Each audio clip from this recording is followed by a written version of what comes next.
So I'm going to ask Dr. Hanley Dafoe to unmute her mic and join us here and hand it over. And thank you so much for joining us here today. We're super excited to have you. And welcome to our Signature Live. We have over 250 people on so far, so you're speaking to a large group today. And that will grow in the next couple of minutes because we're known to be a little bit fashionably late in our group here. Which is great, but I know you have an amazing presentation, and we're grateful for the time that you're able to provide us today and share your research and your studies and help us navigate through this time. So I'll hand it over to you. It's about a 45-ish minute presentation, and then you have some time for some Q&A after, I believe. Awesome. Okay. Thank you so much. Excellent. Good morning, everyone. And thank you, Chris and Sam and Tracy, for getting this all set up. I'm very excited to be here this morning to talk to you about my work on resiliency. And my intention is to be able to spend a few minutes talking about what actually is resiliency and establish some of the theoretical basis that we use this work to help us understand, but then transition quickly into some strategies and some tools and things that you can implement right now that will hopefully help you be able to navigate this kind of time of uncertainty. So bear with me for just a moment. I'm going to share with you my screen. I have a presentation to show you, and this will also be made available to you as well afterwards. So I'm happy to send this out to you. So bear with me just for a quick moment. And here we go. So my work again is about resiliency, and we define resiliency essentially as our capacity to be able to bounce back or navigate challenge and change. And what's important to me is I've shared my contact information here because we have this little window where we can talk about these ideas, but I encourage you to reach out. I'm happy to answer your questions. All of my material is open source, which means you're welcome to copy it and share it. So feel free to reach out. I welcome that. And so just to give you some context in terms of who I am. So I study resiliency. I am housed at Trent University in Peterborough, Ontario.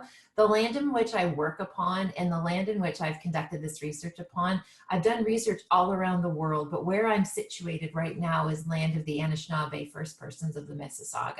And it's important to me to identify that I'm a settler who has landed in this space, and I'm mindful of all of the different spaces these people you're joining me from today. So thank you for making space and holding space for us to have these conversations.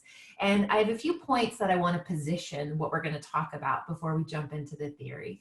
And the first one is this idea right now that storms don't have to come into our lives to disrupt us. Sometimes they actually come to clear a path. And one of the things that we're seeing in my research 8 weeks into this pandemic is that people are being given this opportunity to start thinking about their health, their wellness, their priorities, their jobs, their family systems, their communities in a different way. And my hope is that if you can, and we can practice an open mind, we might be able to see that right now, this is actually something that we can learn from and it can actually help us grow. Another thing that I think it's important to acknowledge right now is life feels hard, and life is hard before COVID-19, and life is continually to be hard. But life isn't hard because we're not doing it right, or it's not hard because we're doing it wrong. Life is hard because there's a lot of things at play. There's a lot of moving parts, especially when you are looking after your own companies, your own businesses. You're relying on your expertise to be able to look after your loved ones and your family systems. So I think it's important to acknowledge that because it feels hard, it doesn't mean we're doing it wrong. It just means it is hard. And what we can talk about today are some tools that can actually help us move through this. When I started to do my work, and I work with people all around the world who are going through crisis, setback, tragedy, loss, you name it, everything from our front responders, police, fire, ambulance, to our medical professionals, to our military, all the way to high performers and high performance athletes. And what's interesting, how we frame some of this work is while people are going through a crisis, we actually look at what are they wishing for. So when you're in a crisis, so right now in COVID-19, the question I would ask you is, what are you wishing for? And when we take all of those answers from folks all over the world, what we come upon is this idea that people just want to be okay. And the goal of resiliency isn't to be bulletproof or not to feel fear or worry or not to ever have a bad day. The goal of resiliency is actually getting to that place where we're okay right now and we trust that we're going to be okay on the other side of this. And one of the things that I think it's important that we have these little reminders about is that as a species, as a human being, you are hardwired for struggle. You are meant to actually go through hard times. If it doesn't challenge you, it's not going to change you. So we actually know our mind and our bodies are equipped to be able to navigate through difficult times. Sometimes we need to remind ourselves that because in our society, we've created this sense of comfort or certainty or predictability. And what that does is that actually kind of discounts this natural capacity we have to be able to do hard things. So it's important to acknowledge you're well equipped. And we're going to talk about how we can refocus some of those pieces that's already within you. And to be able to answer that question is looking at resiliency from the lens of, is there a difference between somebody who gives up when things get hard versus somebody who can get up? That person that gets knocked down 7 times and gets up for the 8th time, is there a difference? And what the research says is that there's actually not a difference biologically. There's no difference in your DNA. Why that's important? It means that we can teach it. We can actually help people learn how to rally, help people be able to navigate those big feelings of fear and anxiety and uncertainty. We can actually teach people tools. And that's what we're going to get into today. So what my program has done is over the last 20 years while working with this, we've identified 5 core traits that will contribute to someone's baseline for resiliency. This is the idea that this is the framework that people actually derive strength from in difficult times. And when you look at that list, what I hope you see is there's nothing about race or gender or ableism or location or socioeconomic status or education. We actually know those things don't contribute to someone's capacity to do hard things. And let me tell you how we landed on each of these ones. So these are traits. These are something that we can contribute to, we can work on, and at any point we can revisit these 5 as a way to strengthen ourselves, almost like little booster shots. The first one is a sense of belonging. The most crucial variable for resiliency is for people to know where they belong, to be able to have a seat at the table, but also a voice where you have that deep sense of being yourself with all the flaws and all of the, all the bumps and bruises, and that people still see you and you're honored for who you are. There's a big difference between the idea of belonging and fitting in. Fitting in is when we're trying to keep up, we're maintaining appearances, we're trying to, compare ourselves to other. Belonging is where you can kind of let your hair down and you just be. And what's interesting, we frame this around who's in your corner. When things are hard and things are difficult, or maybe you have done something wrong, who still stands by you regardless of the outcome? And those are the people in your corner. And what's really interesting, what the research says, especially right now, we have to be really careful about who's in our corner, and we have to make sure we protect them, because the people who help us, that trust us and love us unconditionally, are often the people that will get the brunt of our bad day. They're going to take the stress. They're going to take our negative attitudes and our negative behaviors. So we want to make sure we're protecting them, because that's actually one of our greatest places of energy to be able to rally and do hard things. The second one we talk about in this work is the idea of perspective. And perspective is this capacity to have what we call cognitive nimbleness or flexible thinking. And a lot of times, a lot of flexible thinking means that you're able to be persuaded. You can learn information. You're continuing to be in this place where you want to grow and you want to develop. What the research actually suggests is it's about 5% of the population of adults who are open to learning, who are open to self-reflection, and who are open to self-improvement. And the idea around that is this idea about being able to stay focused, not being so rigid in our thinking. So some of the things that we're going to talk about later is like, how do we stay disciplined for wellness and productivity? It's all about perspective. And right now, an example of perspective with COVID-19 is this idea that we're working from home. Well, I don't think we're just working from home. I think that we're home trying to stay safe, contribute to a solution, trying to get work done. And we're in a global pandemic. So the measuring stick on what productivity looks like, on what our deliverables look like, are going to be different because our priority right now is navigating a global pandemic. So again, a shift in way we see things. The third one we talk about in my program is acceptance. And this is the idea of resilient people are able to identify what is within my control and what is outside my control, and are able to shift accordingly. And the practice we use to do this work is something that we call persist, pivot, or punt. So when you're dealing with a difficult situation, a difficult person, a difficult event, the first thing that we want to see is, can you persist? Is this something that you can push through? Can you practice mental toughness or grit to get through that challenge? And if you're doing that and it's not working and things aren't changing, the next option is to pivot. Can you look at it differently? Can you try asking someone for help? Can you move the situation to make it serve you better for you to be able to come up with a solution?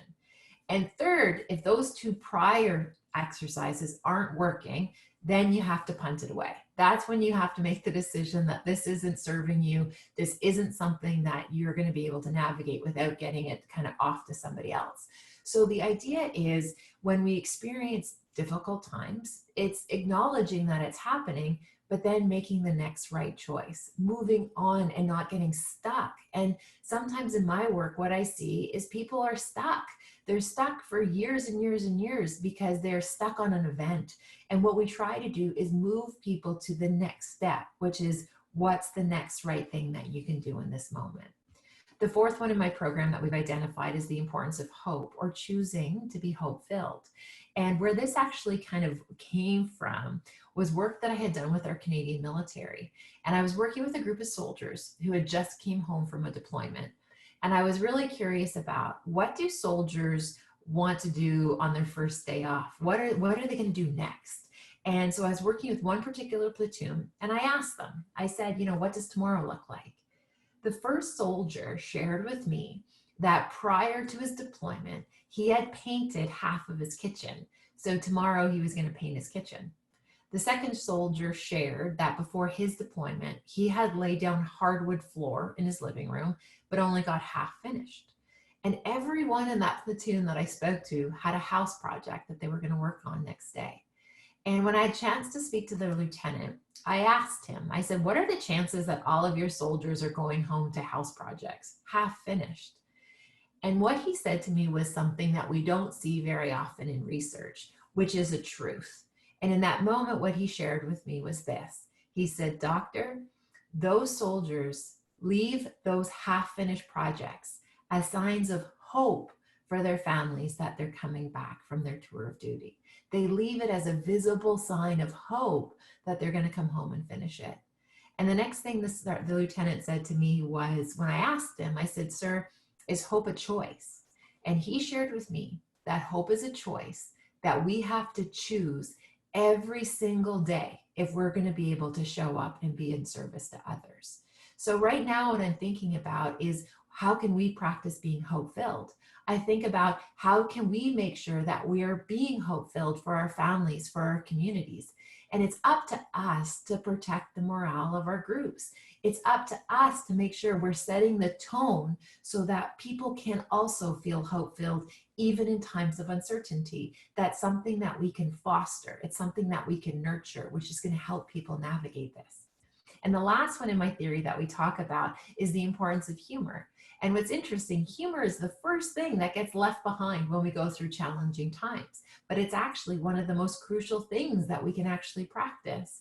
And by no means does this mean we're making light of something, but it's that idea that we can have those moments where even in difficult times, we can still find a pocket of joy or laughter. And it's interesting because the research says that when you laugh, your body actually releases a natural tranquilizer. So for that one moment while you're laughing, your pain receptors are blocked, which is just long enough to be able to get a break, to be able to like help carry the load of what you're trying to go through. So one of the things that we think about right now in your practice is, how are you still finding those pockets of joy or wonder or laughter? It's really helpful to create this baseline that we're going to use. Now, what does this look like in action? Might be the next question. And the graph that I'm showing you here actually shows resiliency along the spectrum. And what I hope you see here is that we all have resiliency prior to an event. We call this our baseline. Those are those 5 things that contribute to your baseline. And then the adverse event's happening. And right now, that adverse event for most of us is COVID-19. What we see is people go through 4 phases after they're going through this difficult time.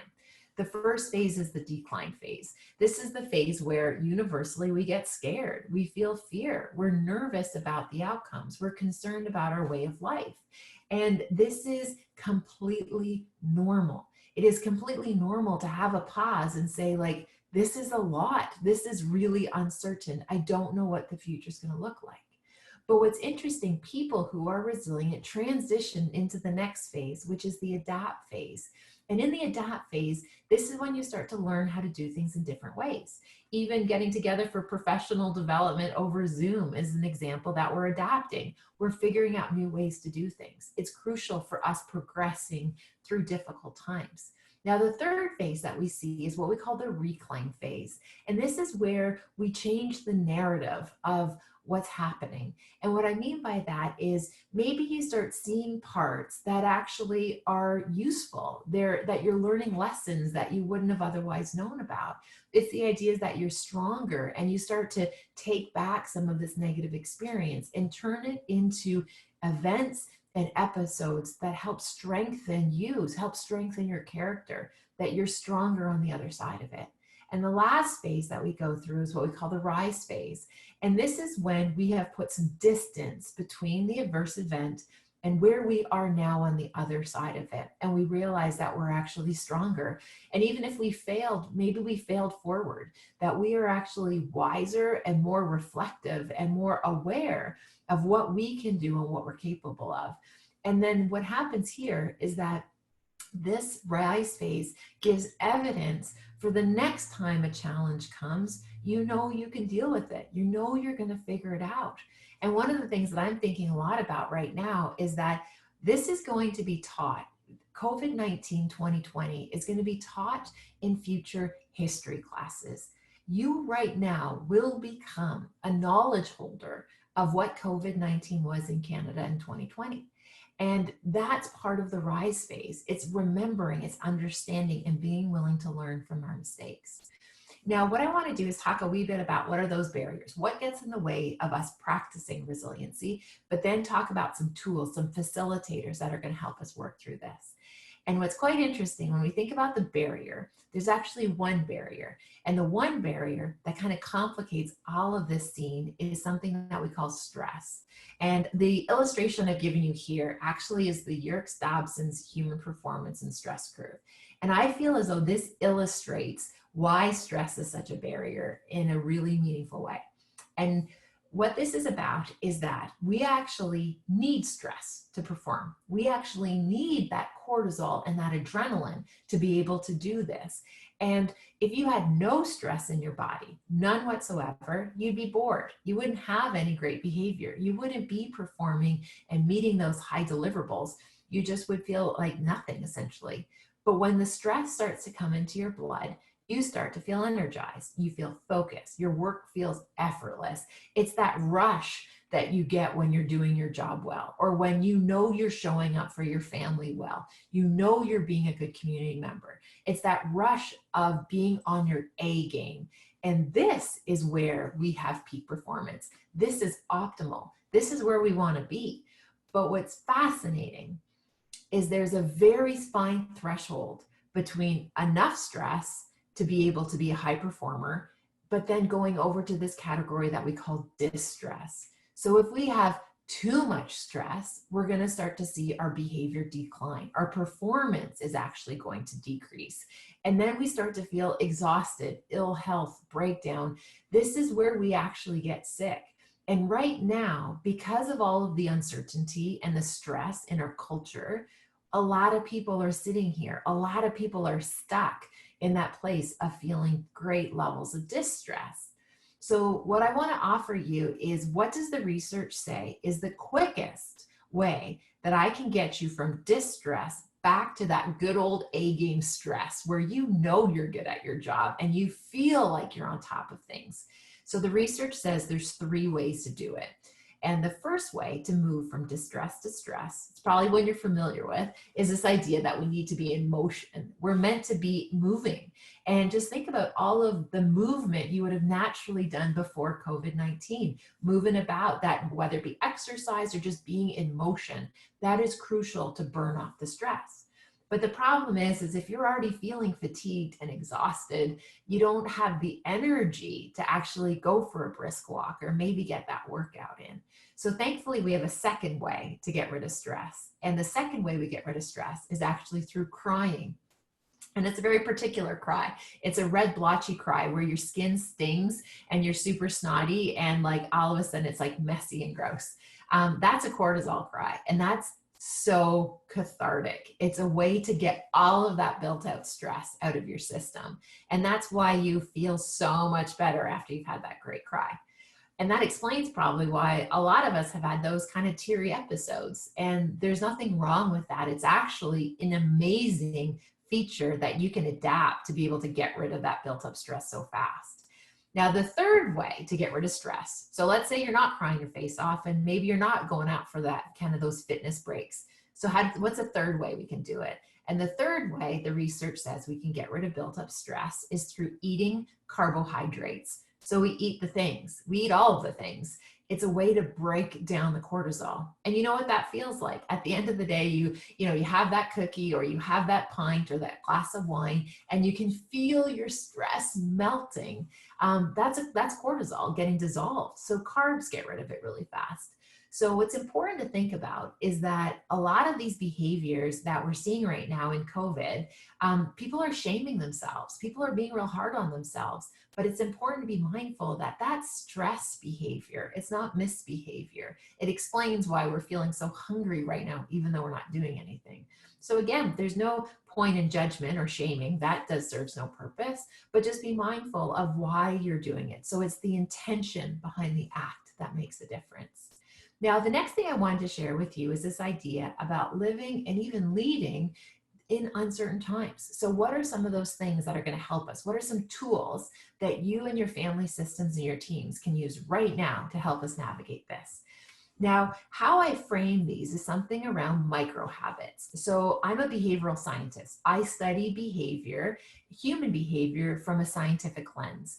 And one of the things that we talk about is that behavior is a series of habits. And what I want to do is share with you some habits that we actually see that the research says help people feel productive and are able to get work done. So the first one that we want you to think about is this idea about expectation management. We know stress predominantly comes from when you have expectations or you think something's going to work out a particular way and then it doesn't work out the way you expected. So right now we want to be very mindful about what our expectations are. So holding yourself to the same standard, for example, as how you performed last May and using that as your comparator without factoring in COVID-19 isn't going to set you up for success. We need to make sure that we're mindful of what's realistic right now. The second variable around a micro behavior is the power that we have by showing up. We get to choose what energy we bring into conversations. We get to choose what attitude we're going to hold while trying to navigate a pandemic. That's up to us. Another one that we see are people who are doing really well with work and productivity right now are willing to adjust their schedule. People have let go, the people who have let go of these kind of traditional work hours or work looking a particular way are actually adjusting extremely well right now. So we want to practice some flexibility. One of the practices that you can do to make this real and concrete for yourself is in the beginning of the day, when you map out your day, you have your day map. This is what I want to get done today. And you write your to-do list.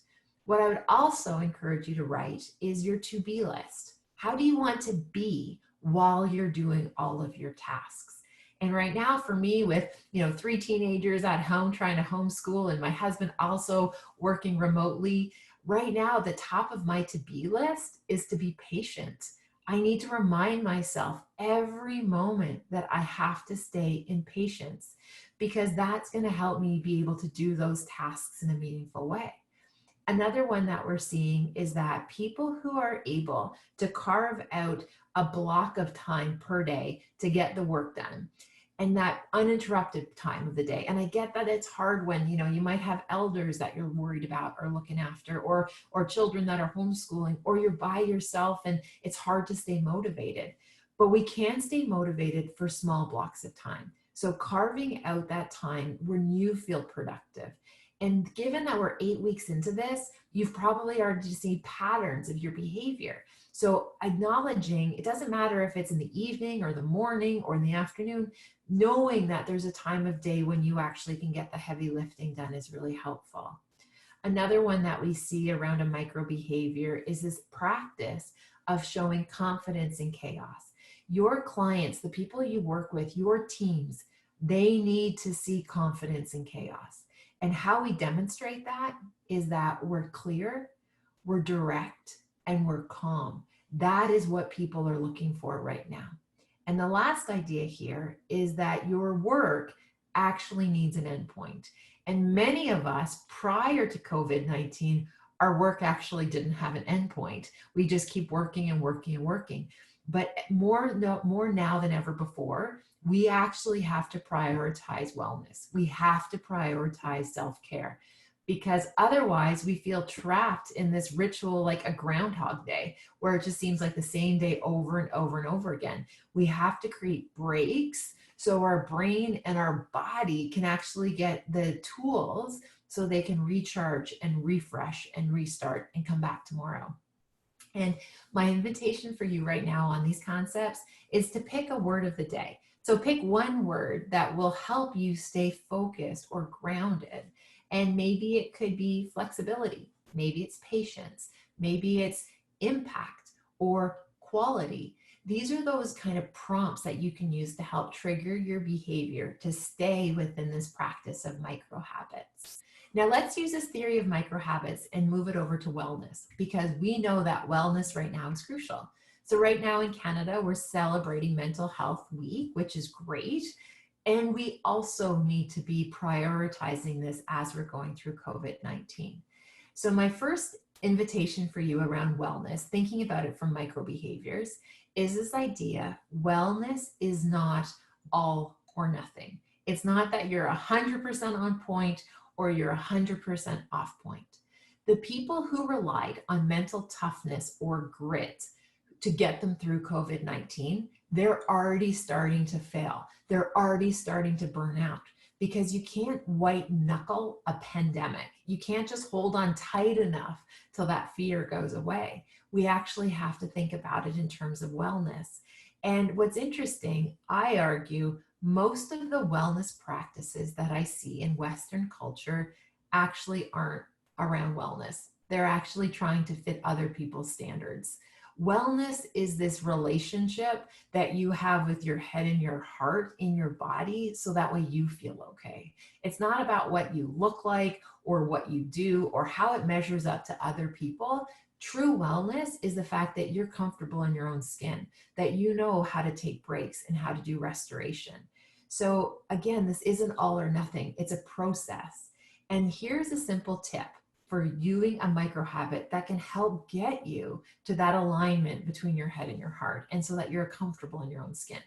The first one I'd like to talk about is something that I call bookending your day.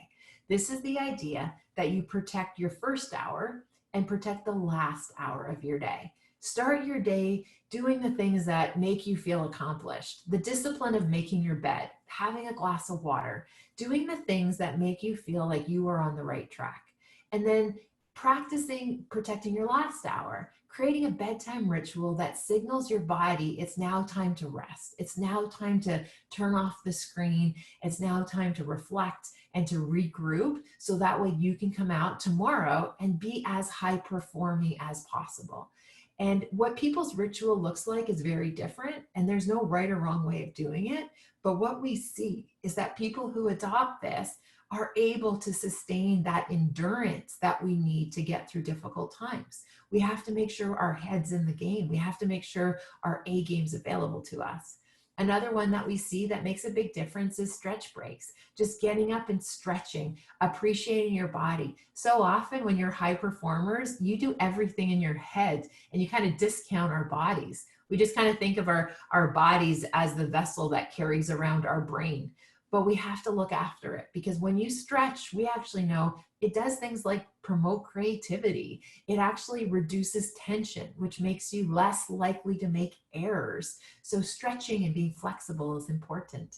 Another one that we see right now around wellness is look for those good news stories. Our diet is more than just what we eat, it's what we consume. So if we focus only on the negatives or all of the forecasts that don't know what the future is going to look like, it's going to make us feel scared and overwhelmed. Look for the good news stories.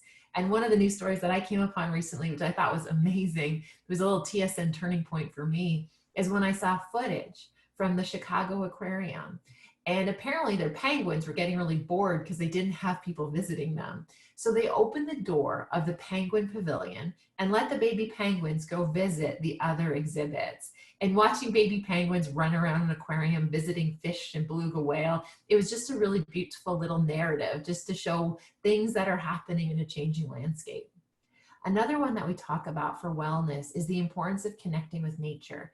We know that the quickest way to shift a negative mindset is actually to get outside. It's to be in open space. It shows us what resiliency looks like in action. It's the idea that we see restoration and renewal. And I appreciate not all of us are in landscapes where we can get into green space, but even standing at a window, letting sunshine in is really helpful to restore. And it's so important for our children to get outside and to be in motion and to just play. The last two concepts are interconnected, and this is the idea about protecting your peace. When you are somebody who wants to focus on wellness, it is up to you to protect your peace. No one else can do that work for you. So it's the idea of what we call extreme ownership. This is the idea that you realize that no one's going to fix this. There's no news story or information that anyone can tell you that's going to change how you feel on the inside. It's up to you. So again, thinking about how to set an intention for the week around what is one practice of wellness you want to do. The most common error I see people do is they try to do too much too fast. So my gentle invitation is pick one of these ideas, pick one of them, focus on them, and make that a priority and see the difference. Actually pause and actually let the benefit happen to you. Now, the way that we sum this up is that successful people are those who have successful habits. So thinking about this not as like either I'm this or I'm that, and often I hear people say like, oh, I'm too tired, or I'm too this, or I'm too that. Try to look at this from a lens of a behaviorist, because all of behaviors are habits and you are ultimately in control of what that's going to look like. So another practice here, again, is the notion of mindfulness. And we know that only, again, as I said, 5% of the population is willing to think about their behavior, is willing to think about how can I learn, how can I grow, how can I adapt? And you yourselves, as such high performers, you're in that group and you're doing this work. And one of the invitations that I would give you for mindfulness is thinking about this quote by David Hollisbeck. And just recently, David wrote, "In the rush to return to normal, let's use this time to think about what parts of normal are worth rushing back to." I appreciate there's a great urgency to get back to normal. But what I'm really mindful of is that for many of us, our normal pre-COVID-19 maybe wasn't really that healthy. Mental health was spiking, relationships were eroding, children weren't feeling connected. So when we think about what the future is going to look like, can we use this opportunity to think about our priorities, our purpose, but also the pace in which we actually do the work? This is an opportunity to have that pause. The whole world is slowed down right now. we haven't really slowed down, many of us, but can we use this time to reprioritize and recalibrate what we want to look like on the other side of this? Now, the last idea I want to share with you is something that I call lighthouses. And I have the deepest affinity to a lighthouse. And I love these structures. Wherever I travel in the world, I always go to find the lighthouse. And I didn't know why I was so drawn to lighthouses until I came upon writing by my grandfather. And when my family immigrated to Canada from Scotland, he wrote about going on a transatlantic voyage. And there were so many storms on the Atlantic Ocean, and he was very scared. And he had this young family, and he had no idea what he was coming into until he saw the lighthouse in Prince Edward Island. Then he knew he was safe. Then he knew it was going to be okay. The storm seemed to disappear once he had his focus. So my invitation for you, what is your focus? What are you paying attention to? What is going to be that lighthouse that's in front of you that lets you know that you are on the right course? So here's a couple of my metaphors that I use to help guide this thinking. The first one is the idea that I can do hard things. And I grew up with a mama who told me ever since I was a little girl that Robyne does hard things. And I had no idea what she was talking about. And then when I was 16 years old, I had my driver's license for 1 week. I was a brand new driver, and it was in February. And my family had just moved up north. And I was coming home, and I got stuck in a snowstorm, and I lost control of my vehicle. And I was alone in the car, and my vehicle went off an embankment and off a bridge, and it landed in the Otonabee River. I was trapped in a sinking vehicle. And in that moment, I remember feeling angry. And I was angry because I could not protect my mom from what was about to happen. I could not protect my mom from the grief that she was going to live the rest of her life knowing her daughter died trapped in a vehicle. And when I started to think about my mama, I started to think about how she would always say, Robyne does hard things. And that sentiment, that belief that my mom had in me was like an emotional echo in my bones. And I made the decision to try. And I remember having on my winter boots and my winter coat, and I couldn't get the seatbelt off, and I had to kind of slide out underneath. I got into the cavity of the car, and it was filled with water, and I had nothing to break the windows with. So I had to break the windows with my hands. I remember swimming through the broken glass, and at this point, my vehicle was about 20 feet underwater, they estimate, and I had no idea which way was up or down. So I made the decision to let go of the breath that I was holding because I knew my bubbles would rise, and I was going to follow my bubbles to the surface. I remember feeling the shearing pain, and I realized my face was actually hitting the ice that was still covered over the river. And I made the decision to swim farther out into the channel, farther into the darkness, because I thought if the water was moving faster, the ice would be thinner and I can break out. My last memory was actually getting my torso onto an ice shield. A gentleman by the name of Joseph Todd was just a random guy in his 30s driving home from shift work. He saw my car tracks go off the road, and he drove all along the side of the road to see if he could see anybody. He saw my body out on the ice, and Joseph decided to crawl out on the ice, and he had a chain, and he wrapped it around my body, and he dragged me to shore. And when I woke up in the hospital, I remember my mom was standing there. And the first thing my mama said is, how did you do this? And I looked at her and said, Mama, you told me I could do hard things. And she said, that's not what I ever was talking about. But what was so transformative for me was being mindful that my mom's confidence in me that I could do hard things saved my life. Now, Joseph Todd, the gentleman who rescued me, was awarded the Governor General's Award for Bravery for risking his life to save a stranger. And one of the things that I'm mindful of is his actions in conjunction with my mother's confidence let me have this experience that I knew I was well equipped to navigate a challenging time. The last one that I would encourage, second last one I would encourage you to think about is this idea about being stubborn about your goals and flexible about your methods. And often right now, I feel as though social comparison is really not doing us a favor, because I think as a collective, our goal should be that we're safe, that we can give back to our communities, we can get back to work, children can get back to school. But how we go about doing that is going to look different. And for some people, they're going to use this pandemic time to totally skill up. They're going to learn second languages. They are going to clean and organize and declutter, and they are going to bake bread. And that is wonderful. And then some of us are going to just hold on. We are just going to watch some Netflix, maybe read a book, and just kind of do our best to kind of persist. And that's totally okay. There's no right way to navigate a pandemic. So my gentle invitation is to remind yourself it's going to look different, and it doesn't have to be the same as anybody else. How you and your family system do this work is up to you, as long as we keep that collective idea about trying to get back into our communities in a way that's safe. And the last one I think about is the work by Dr. Viktor Frankl. And Viktor Frankl was a psychiatrist who survived the Holocaust. And he wrote the book, Man's Search for Meaning. And to me, that is the most impactful story of resiliency. And he wrote, those who have a why to live can bear with almost any how.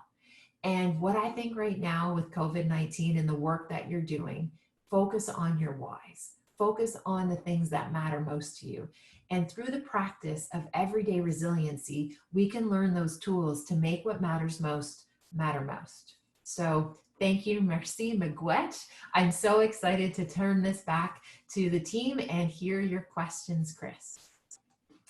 Wow, thank you so much. I mean, that is an incredible story, first of all, about your life, and I can imagine it's likely guided you in terms of the path you've now chosen, and appreciate how much you're willing to share with us today about your resilience, and it is amazing, frankly amazing to hear. So thank you, first of all, for that.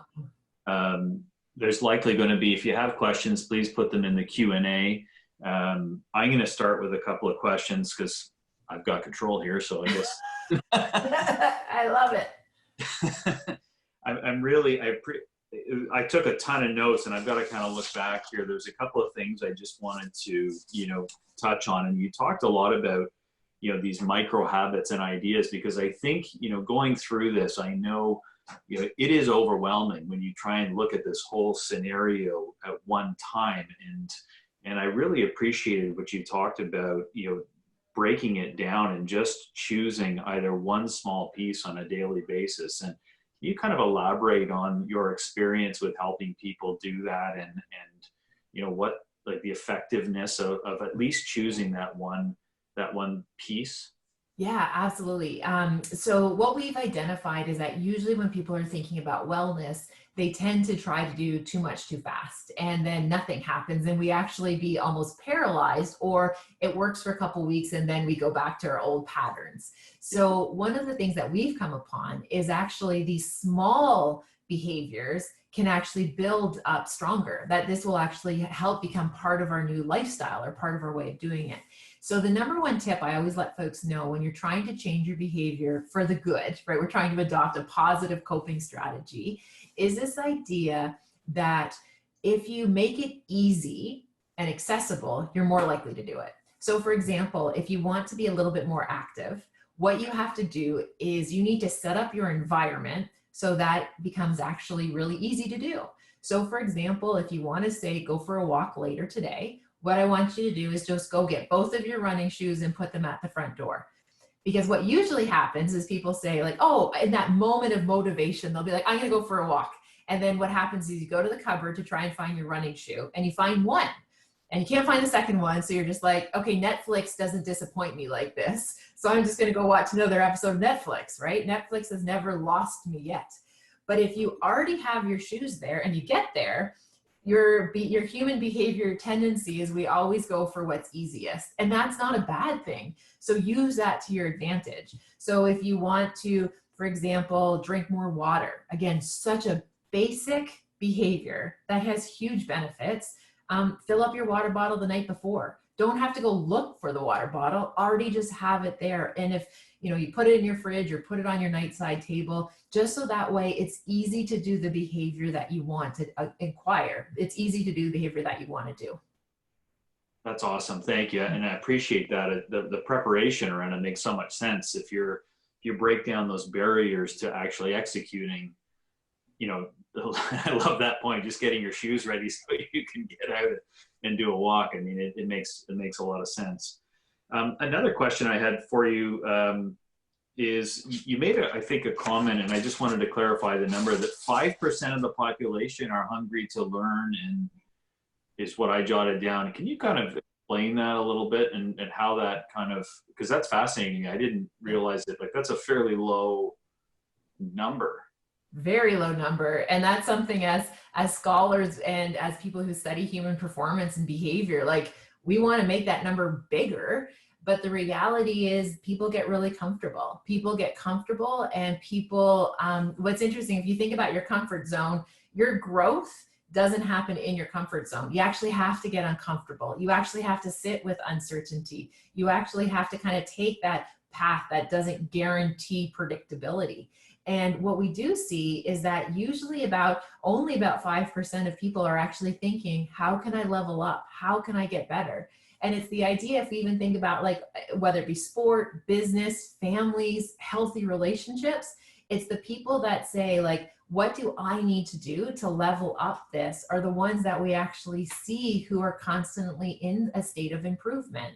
And when we think especially about high performers, it takes a lot of work to be a high performer, as does it takes a lot of work to not be well. And that's what I always encourage people. Both of them are hard. To be stuck in your comfort zone and feel uncomfortable and dissatisfied with your life, that doesn't feel good.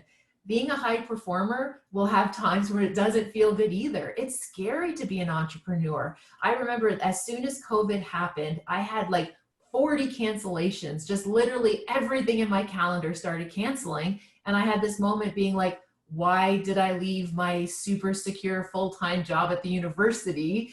Because I transitioned to part-time at the university to do this work. And I thought, why did I leave that? I was in golden handcuffs. What the heck? Now that fear lasted about 5 days, but then I reminded myself, it's because it feeds my soul to be able to be of service to others, to be able to take things that we do in the academy and make it accessible for people who aren't going to university. And again, it's just that kind of bravery. So it's scary to be an entrepreneur. Both of them are hard, but we get to pick the hard. We can pick the hard of not being satisfied with their life, or we can pick the hard of that bravery that we need when things are uncertain. And the other is far more rewarding, but they're both hard. That's amazing. And are there, so is there a sense of how to shift that percentage, or is there a work being done around, how do we encourage more people, I guess, or are there ways, I guess it's through what we're doing today, maybe. I mean, it's learning and helping people learn, but to your point, I mean, we have a massive group, or 300 people here today joining and listening, and it's great to see. I mean, it's phenomenal. I mean, that's where we're dealing with entrepreneurs. Everybody out here is wired this way. We're part of the 5%, but how do you get more people, along that path? Must be a challenge that you're thinking about. Absolutely. And I think it comes down, I think a starting point is identifying what success is. And success is broadly defined in our culture as one way.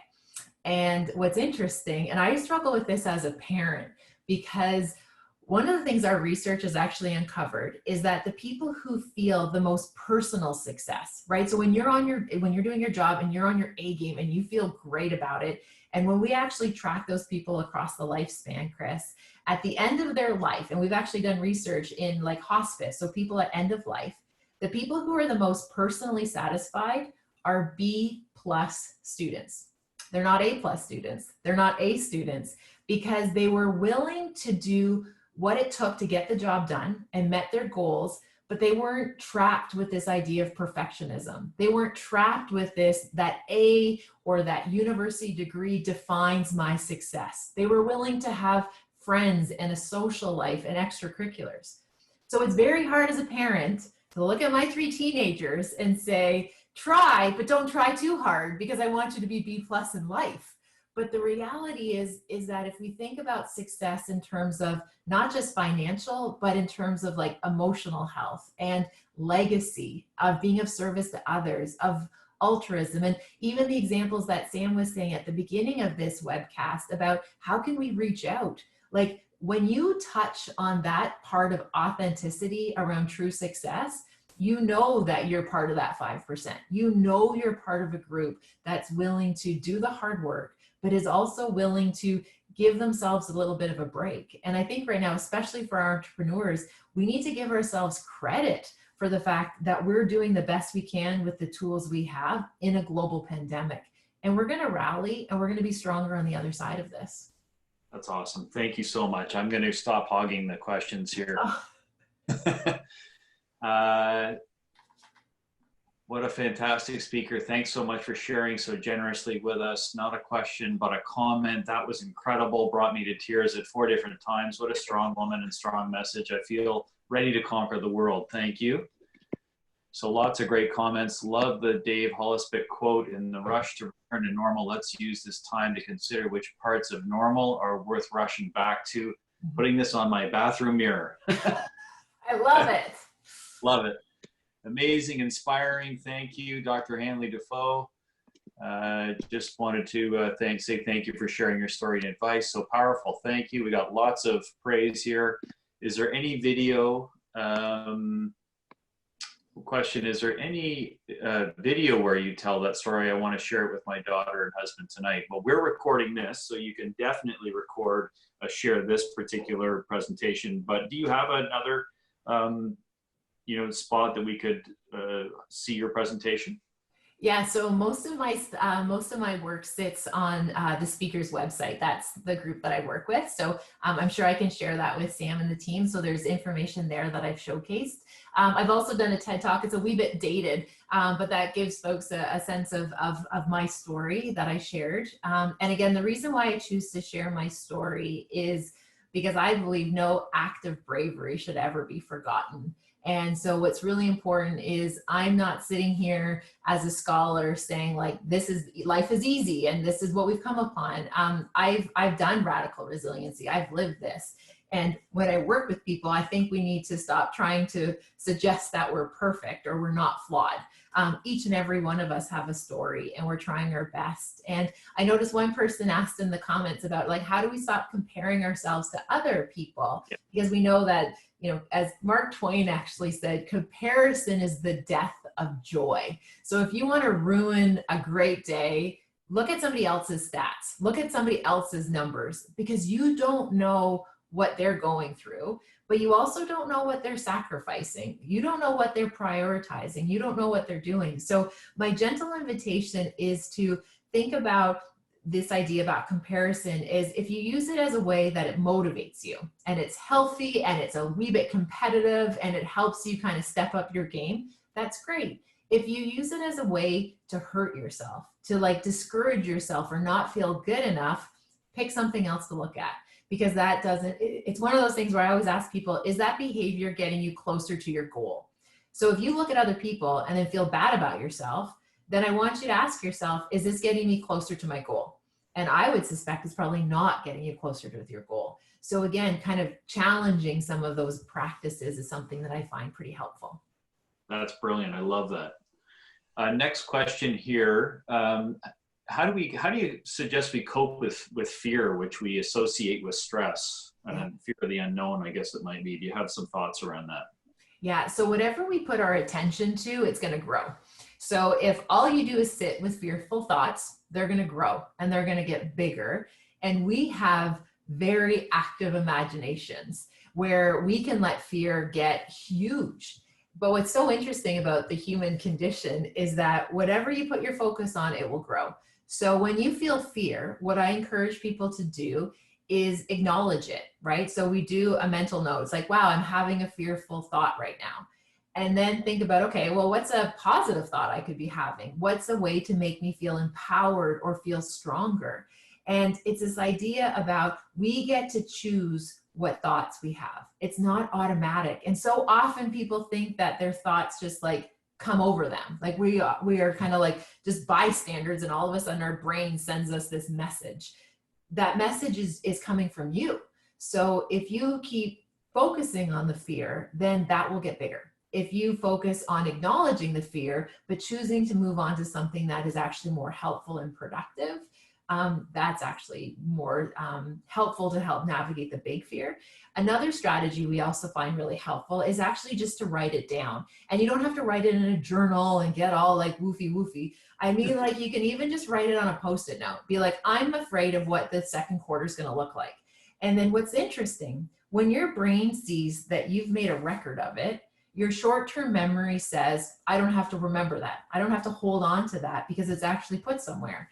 And what's cool about the brain is it doesn't matter if that Post-it note then goes in the recycling box. It's as long as it's been recorded somewhere, your short-term memory can let it go. So if you notice you're having some kind of repetition around some fearful thoughts, write it down and then recycle it. And you don't have to show anyone. It's just one of those things to get it out of your brain, put it somewhere, because otherwise it will just get stuck in a loop. The other activity that I find helpful for people is what I call the cost of inaction. So what is it going to cost you to not do that thing that you're afraid of? What is it going to cost you not to keep trying? And one of the things that I see is the idea that when we start realizing the cost of what fear is going to do, we realize it's not worth it. It doesn't serve us. That's amazing. Love all of those ideas. I'm trying to jot note, like, remember all these things. I know we're recording it, but I need to make notes. That's just the way I'm wired. But so another great question here. Great presentation. My question: how would you handle an internal sense of guilt and despair that comes up when one part of you does want to just put your feet up and, let's say, watch Netflix or reruns of old shows or read a book you love, and another part of you keeps coming up internally, pushing you in your mind that you should get productive, do all the things you're hearing about from, because we do a lot of these presentations and such. There's more to this question, but I think this is the best way I can ask it for now. Yeah, it's a great question. Thank you for asking it. So one of the things that I let people know, what I've come upon in my work with resiliency, is that resiliency is not like, it's not dichotomous. And what I mean by that is we can feel like we want to be productive and also need a break. We can feel, for example, like we're enjoying this time with our family, but can also be tired of them. It's not this kind of all or nothing that we, like, a good parent should be baking and doing homeschooling right now, but they can do those things, but they can also feel overwhelmed. So what I think is really interesting is that we as a society have been conditioned that there's one right way to do something, right? So right now we're in COVID, we should be skilling up and we should be productive. But we can be productive and also want to read the book. So it's a matter of striking a balance. And this is why I find a day map really helpful. When you map out what are the things that I want to do today, and when you get them done, and again, be realistic, because your measuring stick should not be the same as last May or pre-COVID-19. But when you get them done, be like, okay, I've done enough today. Because part of, I would say, a bit of a disease of high performers is that they never feel like they've done enough. But when you actually say, these are the 5 tasks, and then you actually do those 5 tasks, then it almost gives yourself permission to take that nap or to read that book, because we have this kind of disease to please and a disease to perform. And what we find is that if you actually map out, these are the things that I'm going to do, then we can actually shut that part of our brain off that says we should be doing more right now, because there's always more to be done, always more to be done, but it's not sustainable. And that goes to the next question, and I think you've pretty much answered it. What sort of list would your day map consist of? Just a few items or longer? And I think you covered that. Yeah. And what's really important is that they're actions. So they're not just, like, we don't want to have things like empty my inbox, because that means your inbox could just explode, and that means the job will never be done. So it might be answer the top 5 priorities in my inbox. It's something that you can measure and you can count, so there's a clear end point to it. And on your to-be list, those are the things about, like, what are those? It's aspirational. How do I want to be doing? And for me, one of the things that when COVID happened, because it happened so quickly, I remember sitting down with my husband and he said, okay, how are we going to do this? Right? We're big sports people. So we always need a game plan. I always joke about it. If anybody remembers the A-Team, which was a terrible action TV show years and years ago. And Maverick used to always say, like, I love it when a plan comes together. That is like my mission statement in life. I need a plan. And so my husband said, what's going to be this plan? Because he knew if I didn't have a plan for COVID, it's going to get pretty messy here.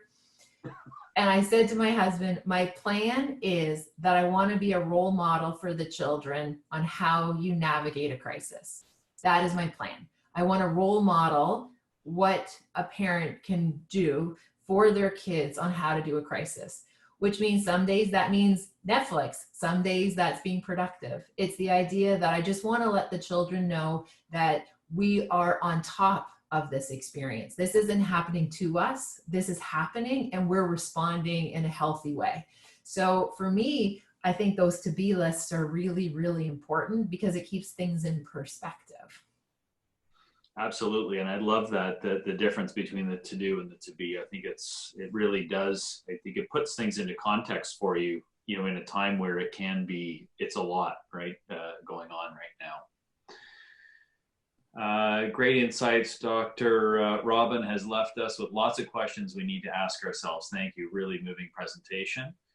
On Sundays, I usually write what I want to achieve during the coming week, but I can only achieve about 60% of what I put on paper. I've had time to do it, but my time management was not good. Any thoughts on how I can maybe improve my time management, considering we have no real deadline? Yes, absolutely. So I don't like to call it time management. I like to call it priority management. And for me, what I want to do is reframe what my priorities are. And if you feel as though you're only getting to about 60% consistently, then I would say that list is a wee bit too ambitious. Because if that means that you're kind of setting yourself up for failure every time you do it. So what I would invite you to do is kind of dial it back a little bit, because I would argue you're probably meeting your priorities like a good 80 to 90% of the time. So if you think about it as priority management versus time management, the other variable that we look at is something that we call self-regulation. And self-regulation is our kind of idea around self-discipline, about how do we make sure that we're dialing in and doing the work that we want to be doing.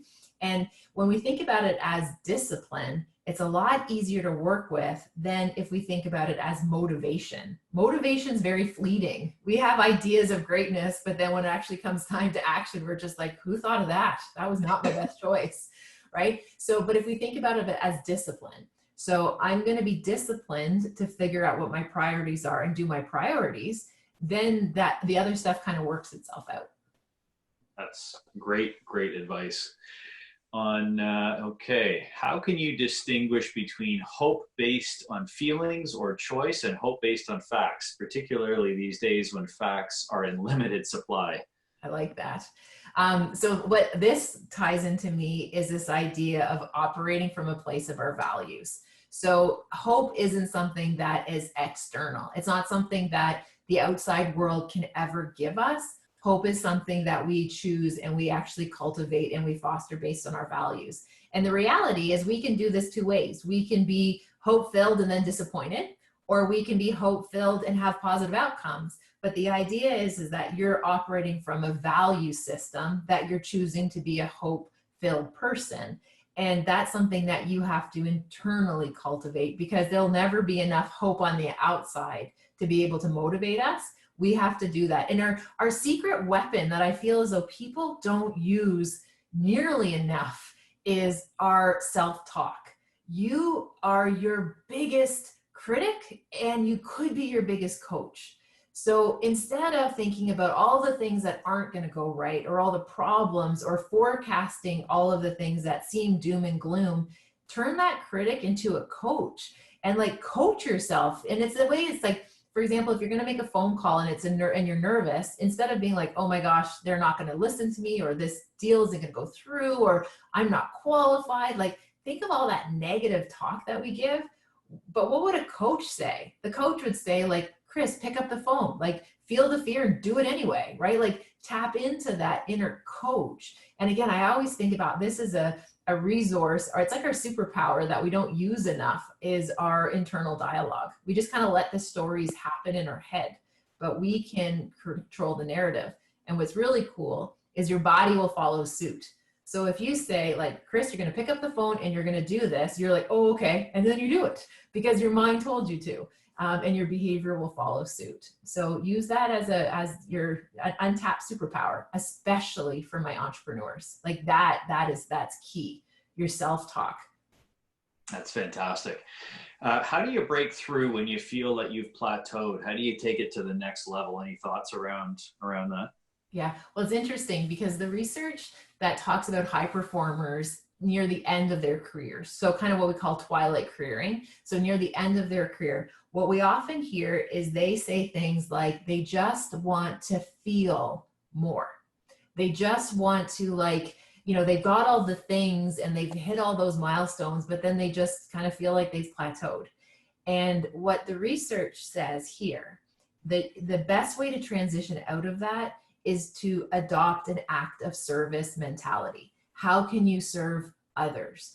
Because that legacy piece is how you break through plateaus. Because you've gone so far to achieve your goals and to get to where you are. But the reality is it's when we start seeing what we can offer other people, do we really see our legacy? Do we really see what we're capable of? And that really helps people find new passions, new drives, and a new sense of purpose. So when you've met all your goals, it's hard to stay motivated.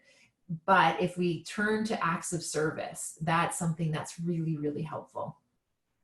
That's fantastic.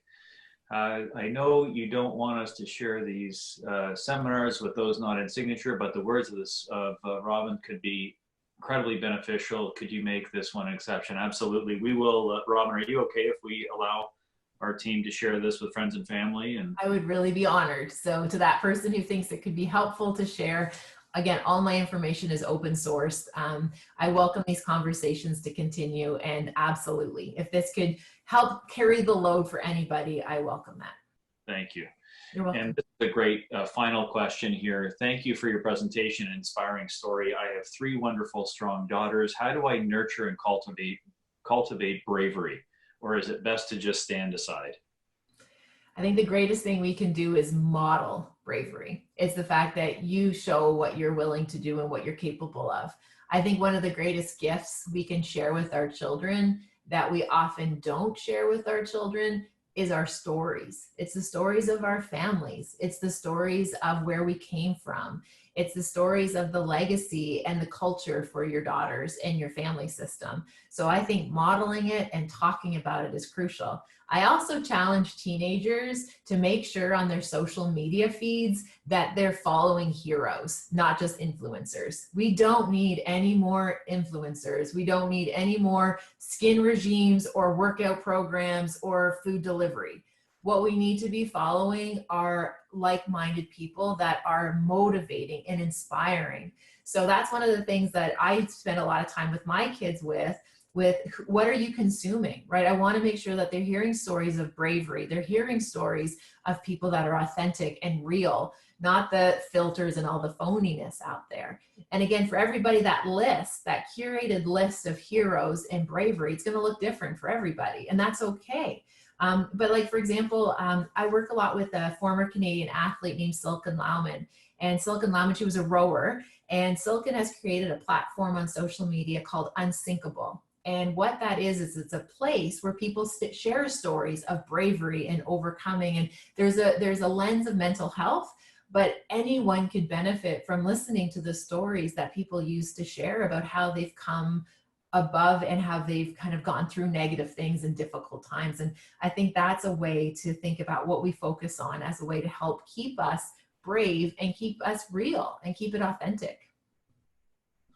I think that's an amazing place to finish. I think, I can't say enough about how grateful we are that we were able to have you join us today and share everything that you have, not only your presentation, but answering so many amazing questions, answering my questions. I cheated and jumped the line there. I apologize. And it's just so powerful. We talked at the very beginning that, we're at a moment in time here. We've come a long way, and it's exciting, frankly, on many levels to see how much we can accomplish in this, incredibly, challenging, stressful time. The word unprecedented is overused, but it really is. There's nothing that we can really directly relate to say, hey, this is the this is the way this needs to be handled. So we're all learning together. And I think the timing of this presentation, I think, and I believe from the responses we're getting, was absolutely brilliant. And the content, of course, couldn't have been more powerful or timely for us. So thank you so much. My absolute pleasure. And I want to say thank you for being so open and receptive, and to all the folks who joined us today. I'm honored to be able to share with this information with you on this platform. So please keep in touch. I welcome these conversations to continue, and stay safe, be well, and I look forward to seeing you on the other side of this somehow. Absolutely. Thank you. Be well. Bye, everyone. Take care. Have a great afternoon. Thanks. You as well.